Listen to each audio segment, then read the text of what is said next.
Essa é a minha próxima pergunta, só para o pessoal de casa entender, né? A gente tem uma atuação maligna de espíritos em regiões e em pessoas. Explica um pouquinho para nós, pessoal, como é que é essa coisa da...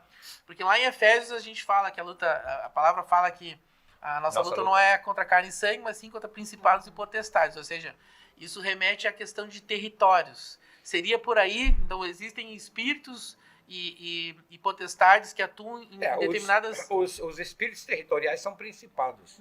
Então aqui, todos os comentaristas concordam que existe uma escala de autoridade. Principados, tá? Depois vem governos, tá? E depois vai descendo, são 4 degraus. Não é? E a palavra principado, ela tem a sua origem no grego, não é? Que informa assim, deixa eu ver se eu me lembro bem da palavra aqui agora, quando tem uma diocese, não é? Ali tem um bispo. E a palavra principado, ela vem de arque. Arquidiocese, né? A mesma palavra, diocese. Que arque quer dizer o maioral. O maioral. Então, de acordo com o John Milton, aquele romancista inglês que escreveu O Paraíso Perdido, não é? Satanás ele tem 13 príncipes. Não pode ter 12, né? 12 é de Jesus. Então, ele tem que ter 13 príncipes. E no livro dele, O Paraíso Perdido, ele cita todos esses 13 príncipes. É muito interessante. Porque tem muitos teólogos que não acreditam em demônios territoriais. A gente ouve muito isso no YouTube, no Instagram. Não existe demônio territorial. E o que se explica ali quando Jesus expulsou os demônios entraram nos porcos, eles não queriam sair daquele lugar. Não queriam sair da região. Daquela região. Porque era o único lugar que eles conheciam. Porque ali até uma escala mais baixa, são demônios, né? Porque, veja bem, os demônios, eles conhecem, eles conhecem o bairro, a vila onde as pessoas moram. Ali ele conhece o barbeiro, a manicure, eles conhecem o dono do mercado, eles conhecem o delegado, o juiz, eles conhecem todo mundo. Entende? Então eles não querem sair dali. Ali é a área territorial deles. Onde eles sabem atuar. Então, isso é muito simples para quem tem discernimento espiritual. Porque quem tem discernimento espiritual percebe essa mudança espiritual quando você sai de uma região e entra noutra. Eu me lembro bem, pastor João, quando há muitos anos atrás eu estive em 2 países europeus, e um país que é extremamente oprimido é a Suíça. E nós estávamos com o pastor Jérôme, que é um pastor francês, e nós cruzamos a fronteira entre a Suíça e a França. Quando nós entramos na França, eu disse assim, ai, que alívio, mudamos, saímos da Suíça.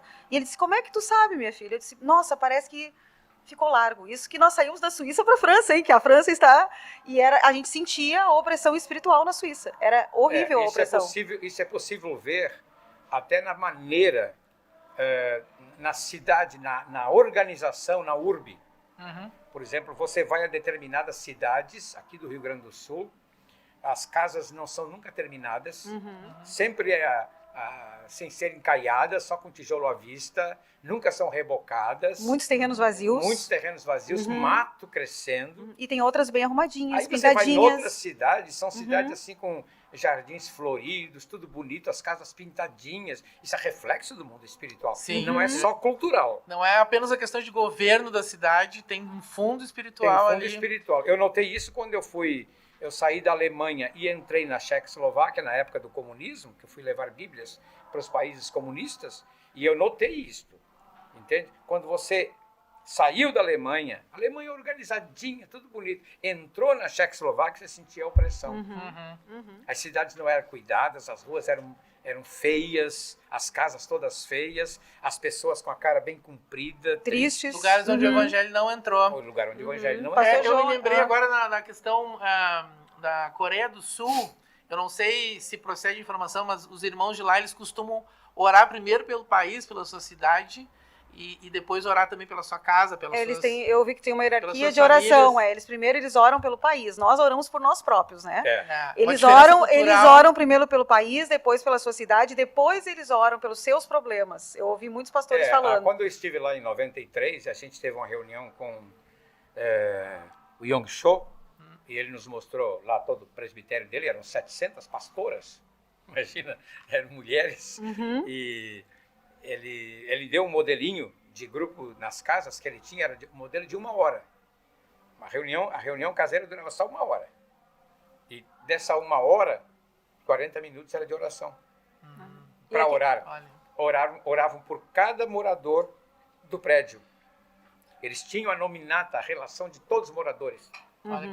Oravam pela cidade, pelo bairro, com o mapa aberto. Oravam pela cidade de Seul. Oravam pelo país. E só os últimos 20 minutos eles usavam para compartilhar a palavra de Deus. Amém.